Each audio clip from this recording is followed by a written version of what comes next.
Welcome to Opinion Havers, a movie podcast for terrorists who rave. I'm Cody. And I'm Tyler. Techno-terrorists. Do you get it? Techno. He called him the world's, premier techno-terrorist or whatever. Yes. He practically invented it. He did it. He's the father of Godfather. Yes. Tomorrow Never Dies. That's what we watched. Thanks for asking. What did we watch, Cody? Oh, we did it already. You asked me what we watched. And then I don't answer, and then you say it anyway. So here's we the thing. The whole thing. What? Last Bond movie, hacker dude. Ah. This Bond movie, techno-terrorist hacker dude. Is this the new normal? He hacked the mainframe. Cody, he used an SSL to hack into the mainframe's That was the greatest network tunnel moment of my life when I heard someone in a movie, in complete sincerity, say, "I've hacked into the mainframe." We looked at each other. Made with it. Such glee. Bailey had no idea why we were so excited. She was so confused. Oh, what a special day. It was special. All right, so what? We watched a Bond movie. You want to rant? You want me to rant? I think on this one, I think you go first, and I will clarify your notes that I know at least one of them doesn't make any sense to you. If you desire. Excellent. Are you ready? I am almost ready with a timer, but you're going to time yourself anyway, aren't you? So I'm just not really. I'm just going to kind of stall and ready to go. I kind of need you. So we were on a submarine. We were on a ship. We were somewhere. I don't know. It was probably in the opening. There's a war switch. Did you see that? On the submarine, there's a war switch. There's a switch. I don't know what the non-war setting is, but there's some non-war setting. And when you mean business, boom, war setting. Loved it. I was like, why doesn't every vehicle have that? Every vehicle. Oh, getting a peace sign from Tyler. Oh, okay. Put up a 2. I was like, 2 vehicles? What are you talking about? It's peace, it's war, war and peace, war and peace, war and peace. From the hit Disney movie Sky High. I think that movie was highly underrated. When I was 14, I watched the movie Sky High. I loved it. And I was like, Mary Liz Winstead, what's your deal? When are you going to be in more movies? What else was she in? Scott Pilgrim vs. the World. We know that. Live Free or Die Hard. Arguably the best one. We also know that. She's in Season 3 of Fargo. She's in 10 Cloverfield Lane. She's in The Thing, I want to say. The new version they did a few years back. She's pretty good. She was in Birds of Prey. Birds of Prey, highly underrated movie. No one saw it. Why? I don't know. Best plane death ever. Oh, James Bond, he's got someone on the back of a plane. He goes under the other enemy plane. He ejects the enemy from the back of his plane into the other enemy plane. It explodes. He goes right through into his seat in the cockpit. His skull went through the bottom of the plane, and then the plane exploded. It was amazing. Here's the thing. These movies are pretty good now. These ones are pretty good. A little more serious. They hack into mainframes now, and I think that's the big difference. Before they did, I didn't even care, and now I love it. I really love it. Q's getting old. I know I've probably said that three movies in a row, but he's an old man. Now he's not even moving. He can't even move around. All right, he's got to stand in one spot. He gives his little monologue, and that's kind of the end of it. And I don't look. They wrote out Moneypenny because she was too old, and that was like 10 movies ago. Q, I love you. You peaked last movie, all right? The scene in the last movie, whatever, the Goldeneye was your peak. Now you got to get out of that B. You know, get right out of there. We don't need you anymore. We honor you for your service. You're an old man, and you need to die, you know? Or go away. Die, go away. Go away. Or die. There were way too many women. Okay, here's the thing. We got Moneypenny. Still here, still kicking. Moneypenny number 3. Moneypenny 3. Am I right? Or 4. 3 or 4. Whatever. We got Q. Nope. M. We're out. The Dench. Judi Dench is in this. They told James Bond to pump information out of a woman. Which is a good enough innuendo. I had a clear picture. It was fine. M says that, all right? You were there. And then Moneypenny's like, yeah, Bond, you decide how many pumps to give her. And they just kept going, you know? There were multiple women making this aggressive innuendo at me, and I felt very uncomfortable. I don't know if it was them just turning like they were just like, how does it feel, huh? How does it feel when a woman makes these jokes at you? And I didn't like it. I know you liked it. I saw you there. I saw you massaging your chest a little bit, tweaking, a little bit. And that's fine for you, but it was not good for me. Man. So, puns are pretty good still. I think the puns are getting better, all right? Roger Moore, Sean Connery puns were fine. They felt forced. These ones are also forced, but they're better somehow. He killed a man at a printing press, and the blood went all... remember when James Bond shot someone into a snowblower and then it rained blood snow? Remember that? Well, we did the same thing, but with the newspaper print, and so then the blood gets all over, blood's on the newspaper's printed out, and James Bond was like, don't print anything these days. That's a good one, That's earned, all right? It's not given. So, new man crush, Russian guy who's actually Norwegian, who's actually German. He was German the whole time. He wasn't Danish, he wasn't Russian. We were both wrong. He's a German dude. I mean, just killer outfits. Just strong outfits. One or two missteps, but strong choices, and that's what I admired. He wasn't just like a bulky, muscle-brawn dude. He was also a fashionista, and it goes to show you can be anything you want to be when you set your mind to it. Yeah, I'm going to have to cut you off mid-sentence there, Cody, because your time's up. No. It's up, Cody. But I needed more. It's not your time down here. Your time's over.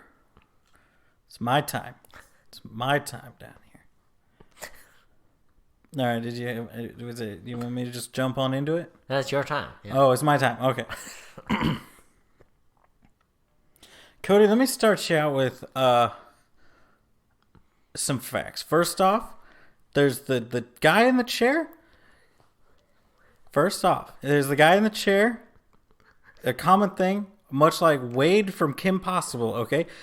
He is a beautiful man sitting there in that chair directing Bond. He has my favorite of every British accent ever of all time, except for Idris Elba, but that is tainted by me liking Idris Elba more than this actor. You know who I'm talking about. You love him. We all loved him. He was a dumb guy. He's so dumb. He's like, James Bond's like, do you see that? He's like, I see a car. Get out of there, super secret agent that always saves the world. He's like, no, there's something there. He's like, you're stupid. Get out of there. They're bombing the thing. And he's like, no, there's a thing there. And then what was there, Cody? Nukes. That's what was there. So he does the thing. He gooses a guy. They're all dead, okay? And he sets off and takes the nukes and gives them back to the Russians so that they could be sold again, okay? But at some point in this movie, Cody, they make a pun that you just glossed over like a coward, and I'm going to make it right now. Moneypenny, she calls James Bond. What's James Bond doing? He is involved with a female, okay? As he does. He's involved intimately with the female. He's brushing up on his Danish. And what does Moneypenny say? You are a cunning linguist, okay? Cody? Yes. Yeah. Now, that's a good one. So then we move on to the rest of the film. That was the first, I don't know how many minutes. A couple minutes, 2 minutes, 35 seconds. Who knows? Cody, the film was amazing. The hacking was incredible. He used an SSL loop or tunnel. I can't remember. I was going to bring out a whole list, but all we got was the one line. That's all we got. This guy's the godfather, grandfather, father, inventor / lover of techno-terrorism. And we get one techno-babble line from him, okay? I wanted Star Trek garbage levels of babble. I wanted to know that the Hyperion crystal was not jiving with the flux capacitor, okay? That's what I wanted from this guy. But what do I get? I used an SSL to hack into the mainframe. Okay. Fine. Dude, they're out there, they're moving satellites. They got the thing from the Americans. The Americans are mad. You lied to me. You said he wasn't going to be there, but who is he? He's there. He's Dale, I think is his name. I didn't look it up. I have it right here. His name's probably Dale. Where's Clyde? Nobody knows. He's somewhere. He's somewhere nearby, but he's in every movie. It's Wade. It's not Dale. It's not Clyde. It's nowhere. It's Wade is his name. He calls him Jimbo, Jim Boy, Jimmy, everything but James. Everything but James, because you call him James, that makes you a coward. And he's not a coward, Cody. He's a beautiful man, and he loves his job. Here's a fun fact for you. The guy that plays Elliot Carver, the main villain, you know what shows he's from? You're wrong, Cody. He's from Game of Thrones. Every major Game of Thrones character was in James Bond movies. That's a fact. That's a fact that you could take to the bank. It's just, if you're a trivia night and they're like, what movie series was every actor from the movie TV? What?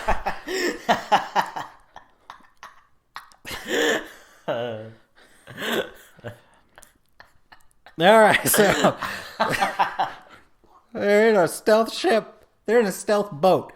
They call it a stealth ship, right? It's a stealth ship. That there's so many. I forgot to write this stuff down. There's so many convoluted things. Like they drill into the ship, and then they're like, we gotta make them go off course to drill into the ship to steal a cruise missile. I thought it was a nuke. It's not. It's just a cruise missile. You could have bought one. They're like 20 grand on the black market. I could probably buy a cruise missile, Cody. We've discussed this in previous episodes. What was he, a Cuban drug lord or something? He bought cruise missiles. No, he bought Stingers. Not cruise missiles. It's way more expensive. But I think if you are Bill Gates mixed with Walt Disney or something, mixed with a supervillain, I think you can afford a cruise missile. And you could just... Oh, I'm out of time. Tyler, I'm going to have to cut you off mid-sentence there. I don't know if I've ever seen you have a stroke in the middle of your... Minute 4 of that rant, you left us for a moment. They got too worked up with the Game of Thrones actors, They get me every time. No, man, I did not get to a lot of this movie. Enlighten me. Remember when James Bond, he's got like his Beamer, he's got his BMW car, it's all souped up, and he can drive it with his telephone, a little touchpad driving, which makes no sense, but is super cool, and he's very good at it. Anyway, So he sets his car to like high security mode, Mm-hmm. Because it's got the stuff in it that the bad guys want. And so the bad guys surround the car, and they've got a crowbar. They're like, we're ready to break into this. Guy number 1 touches the handle of the driver's side door, zaps him. He's like, oh, well, that really hurt. Like 4 different dudes tried to grab different door handles and got zapped. Remember that? Doesn't matter. I was like, they just have to, don't they? They can't not. They're like, maybe it won't zap me this time. Maybe it makes time. It makes me think like the props department electrified the car so they would actually get zapped. And it's like, yeah, we shut it off. No, we didn't shut it off. Okay, we shut it off this time. Look, I'm sure that they had the crowbar as if they were going to bash in a window. Which they did. They never went for that. I was like, maybe there's like super special glass that you can't break through. Well, they had the crowbars, and then he said, get the sledgehammers. And that's what they used to hit the windows. And it just bounced off the windows. Here's a question for you. The big henchman, what's he from? Because that was bugging me. I don't know. I was really hoping you would know. I was hoping you would bring it to this. I didn't. Our meeting of the minds. Didn't. Do you remember when someone got slimed in this movie? Remember that? Yeah, so at their evil supervillain meeting, but it wasn't a supervillain meeting, it was just him meeting with his heads of like different networks, and he's like trying to fix an election or something, and then he's like, and then release the video anyway, and the guy's like, consider him slime. It's like, what? This is not pre-Nickelodeon, dude. This is sliming is a thing. Slimed. I was like, that's not how like real people say to like slander somebody. I loved it. It made me real happy. Heineken. Did you know they drink a lot of Heineken in Vietnam? I know it. Want to know how I know this? Because of James Bond. The guy I'm friends with that owns the Banh Mi restaurant told me. He told me that. I asked him, I was like, what? He's like, we're going to get beer soon. I was like, what kind of beer would you even get? He's like, Heineken. I was like, what? They're all about it. They like Heineken. Isn't that fun? As someone who has tasted Heineken, Cody, I can tell you. It's all right. Does it taste like Neil Patrick Harris looks? Yeah, that's a good way to describe it. I was wondering. I mean, I'm just he was a spokesperson for a while, right? He did their ads. Yeah. All right, we've been on Nipple Watch. All right, we've been up and down Nipple Creek on Nipple Watch. Oh, yeah, there it is. And I have an update for you. Nipple. All right, what kind of nipples have we seen? Right, we've seen shadow nipple. All right, we've seen shower nipple. We've seen stone nipple. I got a new kind of nipple for you. Asian nipple. Just like a random Vietnamese lady. Remember, they're doing the chase scene, and they go through someone's bedroom, and there's like a lady, and there's like for a quarter second, they just pan, and you're like, you just see it. She's there. She like comes up a little too high into the shot, and then pops back down a little. Yeah, it's like, oh. It's like, oh. They didn't redo they They really put that in there, you know? They did it. But here's the thing. Yeah, Asian nipples there. It's a new situation for us. We've seen butts before. Have we seen baby butts? No, this there is was the a first toddler. baby butt. What would you say? 2.5, 3-year-olds? Yeah, probably. Just getting a bath, standing up, getting a little shower, getting a little sponge bath action. I don't know, just because. Why not? Yeah. When you're in Vietnam, you gotta have a big butt in your movie. That's how it works. Yeah. I mean, are we gonna gloss over the fact that Gerard Butler is in this movie? Oh, well, I was gonna play the game where I say a note that I forgot what it means. Did I answer it? Gerard Watch. I was like, what does that even mean? Oh, yeah. Tyler has an eagle eye for Gerard Butler. Yes, I do. I was here making a note, and he was like, did you see that? We had to rewind the movie. Because I refused not... He had one line, right?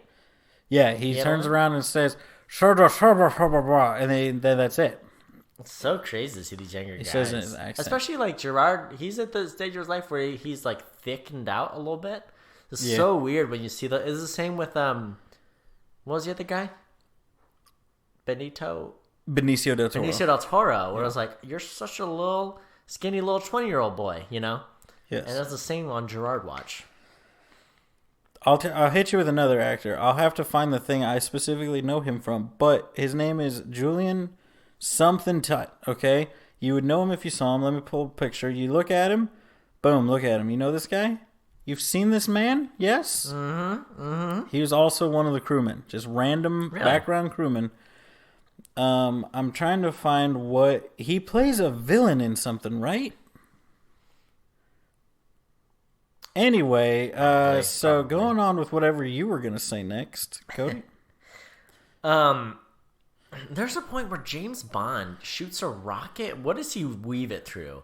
He like threads the needle when he shoots a rocket at somebody. Oh, that's when the guy tries to get him with a bazooka and it goes through his windshield and the back.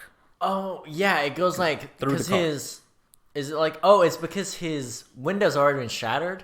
Yeah. And so the rocket goes through his car because James Bond is crouched down. You know, like crouched down in the back driving the car with the remote control cell phone thing. You know, like when you're a kid.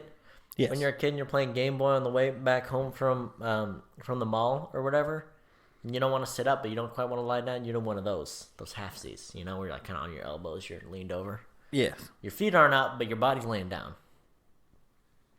Yeah, that was pretty. I mean, yeah, that whole thing. How do you drive a car with a touchpad? One touchpad, but like. It's the thing, they do the whole gimmick where Q's like, don't hurt the car. All right, let me show you how this thing works. See, bloop, you go forward, you go, and then he bumps it a little bit. And then James Bond's like, I can try it. And he's like, whips it around. It's like skidding. You're like, well, how would the touchpad know to do the e-brake and the slide and the... Because the touchpad knows all, Cody. Also, I would like to retract my claim that this is a famous actor. He has seen some success, but the thing I know him from is the one episode of the TV show Merlin. And I don't think that makes you famous. I think that makes you not. You know how there's like a launch pad movie for people or moment? Yeah. What's the opposite? Like a landing pad. Merlin, that's like his landing pad show, right? Like is that the kind of thing that closes his career out? Like, are you talking about like the Love Guru for Mike Myers? Yeah. Just kills a career. It's like, well, and that's where we're done. Journey. Yeah. The ride's over. What was that for John Travolta? Whatever movie was after Pulp Fiction. Was it the one where he played a after woman Pulp or a Fiction. transvestite? What was it that he played? Okay, he was in drag, all right, for the movie Hairspray, where he plays the mom in Hairspray. No.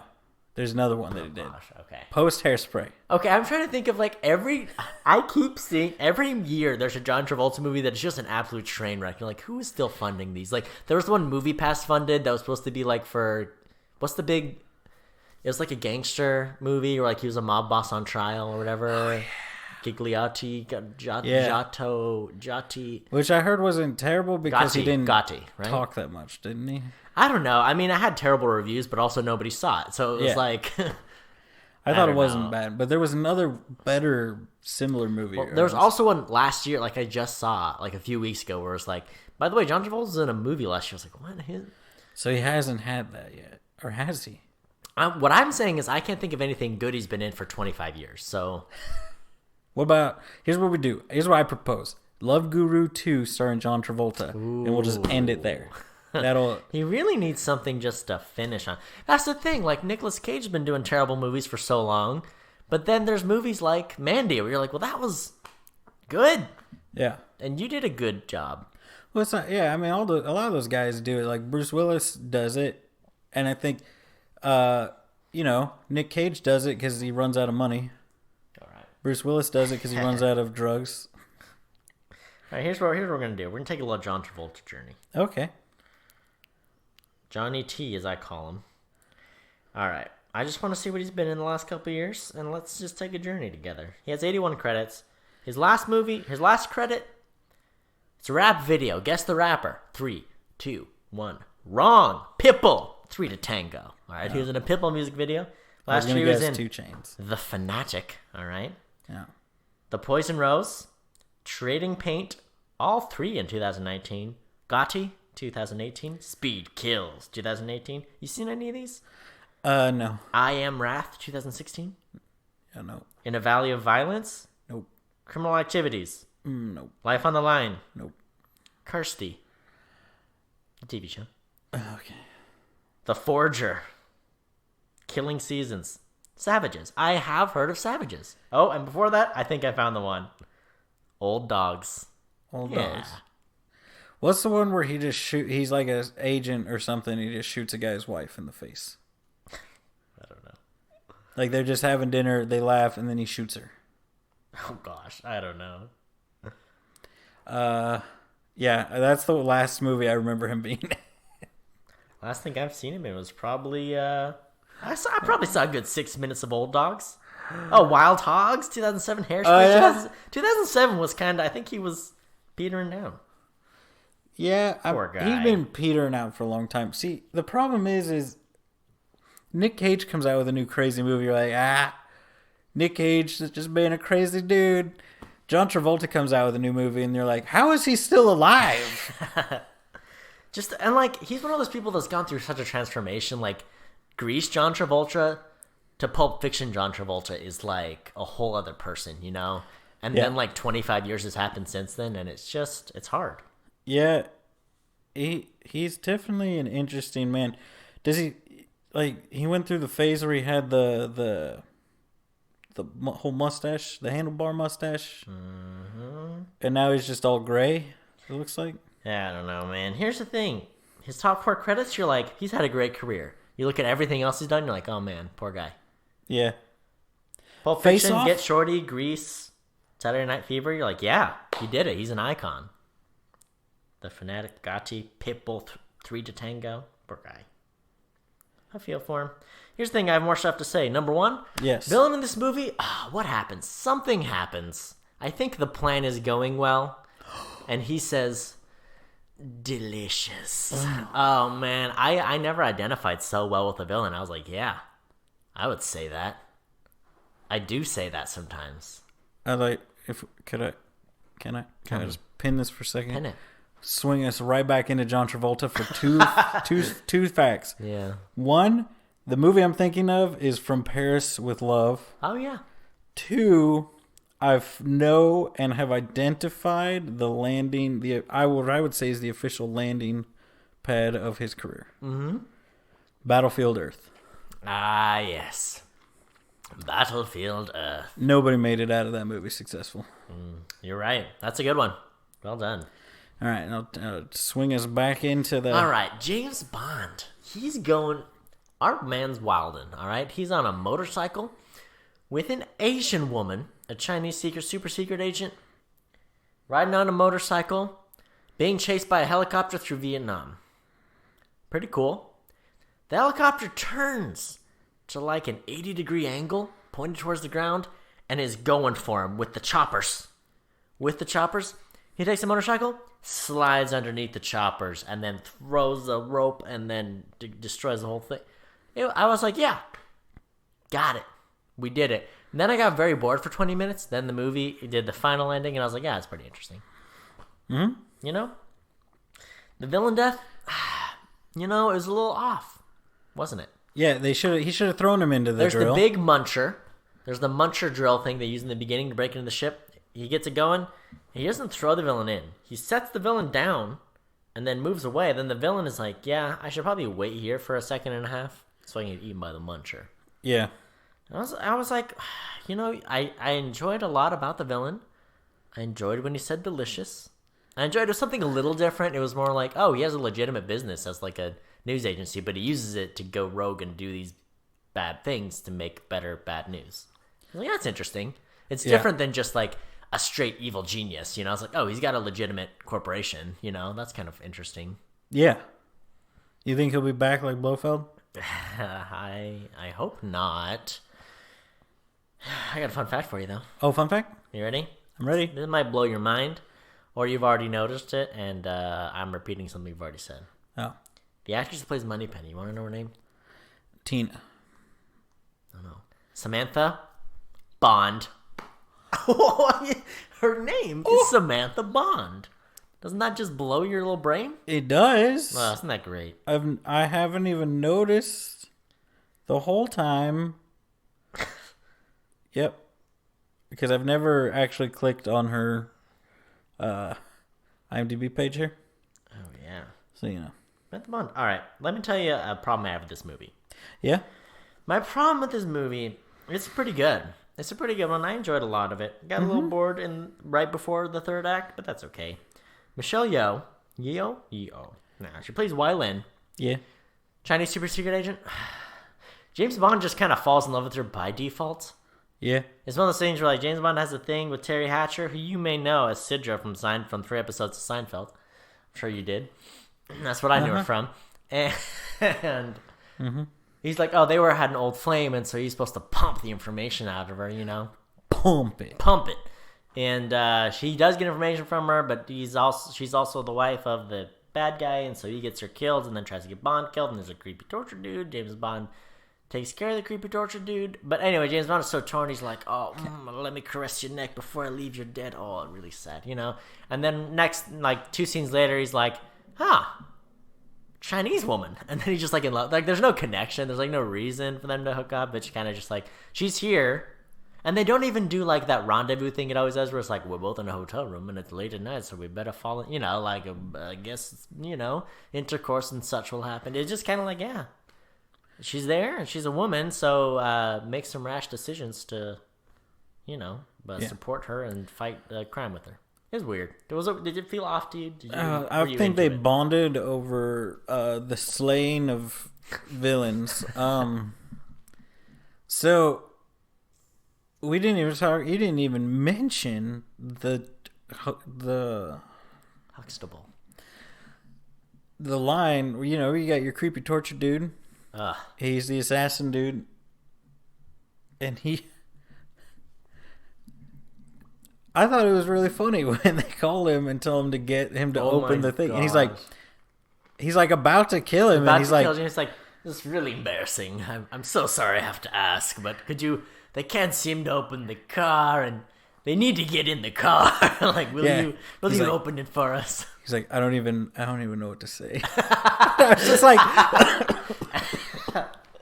I do. I forgot it. That was. I mean, It was such a ridiculous. But I mean, like, honestly, like, if you're like, now I'm going to kill you. Wait, tell him to open the car. I would probably react the he same way. did I'd be the like, whole speech. He got right geared up to it. I'd be like, I just explained to him who I am and that he's not going to survive this. Okay, you've really taken the win. Like, anything I could have done to get him to tell me or do it, it's really out the window at this point. I would be like, will you open the car? No? Cool. There's really nothing I can do then. Yeah. Aside from like cut bits off of you, which sounded like was his plan, but he's like an old, feeble German man that I'm sure Bond was like, I know if I can get this guy to look away for like a millisecond, I can break his arm and kill him. Like, he's not gonna be able to overpower him. Yeah, that was kind of it was an interesting character. You're like, oh, he's so creepy. He's like into torture. That's like his thing. But also he was like this old man. I'm like, well, Pierce Brosnan could. I mean, if he gets within striking distance, this guy's done. Yeah. And that's basically what happened. Also, Bailey said that she would kiss your face if you died. Oh, yeah. Which I thought we both just kind of sat in silence afterwards. You know, and I'm grateful for it, you know. I'm sure my ghost will be watching and be like, yeah. Yeah. Got it. What if she didn't? Then your ghost would be like, you come back here, you kiss my face. Oh, I would haunt her. I would haunt her for days, for months, for years. At least 2 years. At least 2. More than 1, less than 5. Yeah, because after 3, it's kind of like, move on, you know what I mean? Yeah, it's like, I'm sure. I mean, you die, you got better stuff to do than stick around where you were. Don't you want to go see more stuff? I just watched the movie Coco for the first time. You got all kinds of stuff to do when you're done. Oh, yeah, it's colorful. There's a party. There's concerts. There's parties. People got colorful face paint on. Talent shows. Exactly. Fun animals. Revenge. Yes. Yeah. Anything else you want to share about this movie, Coco, or John Travolta? I mean, John Travolta's a creepy dude. He should be the next James Bond. Make him the next Q.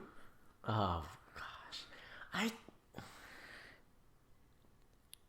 You made the point. I said Q had nerves of steel when he didn't move with that car. Okay. You said he couldn't move. I'm going to do some forecasting here. Yeah? I may have mentioned this. I think Spectre is a boring movie. All right, it's the last Bond movie we get before the one that may come out if we ever get out of our global pandemic. Since these movies are good, these Pierce Brosnan ones are like trying to be good, right? And the Daniel Craig ones, several of them are very good. Spectre, I think, is very boring. The problem is if you're trying to be good and you're boring, then it sucks. So it's like every fourth Bond movie, we gotta have just a bad, campy, ridiculous one. So I'm in favor of a John Travolta James Bond fiasco where he plays like at least 2 of the side characters, you know, where he's a villain henchman and he's Q, you know, he's in multiple places. He's like a really bad transvestite moneypenny, you know, like the whole, you know, like anything, right? Because we need to get back to the roots of James Bond. We can have good, serious James Bonds, right? But we need to, if we don't blow off some steam and make some terrible, goofy ones, then we end up with these boring, long ones. Here's what you've landed on, Cody. John Travolta could be the white version of Tyler Perry. Mm-hmm. Where he just plays the whole cast. Everyone. I'm thinking about watching 90 to 100 minutes of like just John Travolta interacting with John Travolta. Are you trying to tell me that movie would not make its money back? Because it would. It would. It would. I think the last 4 Travolta movies have just bombed. Just been tanks. I could make that movie for $10 million and it would make at least $25 million.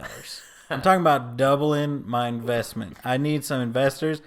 I need Elliot Carver to come down and invest in this film. Yeah, I think you're right. I liked it. It was a good one. All right, this was a good one. I need something more campy, you know, or we're gonna get in that danger zone. Need Travolta Bond, John Travolta Bond, James goes to jail. What about a movie about John Travolta being cast as James Bond? Like being break the fourth wall, and it's like the making of a James Bond movie behind the scenes, except it's a movie. Like what I assume being And John Malkovich is about? Yeah, like that. Yeah. That would be good. Yeah. That's a solid 82 minutes, you know? We could milk that. When are we going to move to Hollywood and become billionaire Hollywood producers? Because that's what we're meant to do. As soon as this looming recession is done and we've all become stronger from mutating coronavirus. Now's our time to strike. Nobody's out there making movies right now. That's a We good could be the point. ones making them. Okay, here's what we Breaking do. into movie theaters. We get and John playing. Travolta, all right? Yes. We get John Travolta. He's available. We get an entire cast and crew, but everyone wears hazmat suits, so we're not going to get infected with coronavirus, They right? could all be John Travolta. We could be making movies. We just all the actors and crew need to be in hazmat suits. Like no one's thinking of this solution. We could remake Contagion. Exactly. It's doing great on Netflix right now. If you made a green hazmat suit, could we green screen out the people, right, and make a CG movie, right? Yes. I feel like Hollywood just rolled over on this one. Like they're just like, Yeah. can't make any movies. We're done. It's all over. You know, it's like Yeah. put on your hazmat suits and get to work with your green screen action. Well, they all had to go to Florida for spring break. There's so many people. There were so many people. Yes. Well, this was a good one. Thanks for listening. Share us on the internet. On all the places, find us. We're on all the podcast services all over. Left, right. Not Moon Other podcasts, directions. but all the Earth podcast services. Yes. You tweet at Cody. At Opinion Havers. At Opinion Havers. I'll talk to you all day. I got nothing going on. People are working from home. People are... we don't know when it'll end. It probably won't. We're probably stuck at home forever. I'm gonna have to like grow my own food soon. So, you know, I got time. Yeah. Oh, and until next time, watch movies. And have opinions. Imagine the scene of John Travolta as Bond hooking up with John Travolta as Secret Spy Lady, you know? The seduction, the Travolta on Travolta seduction. Mm-hmm. That's a train wreck I would love to watch.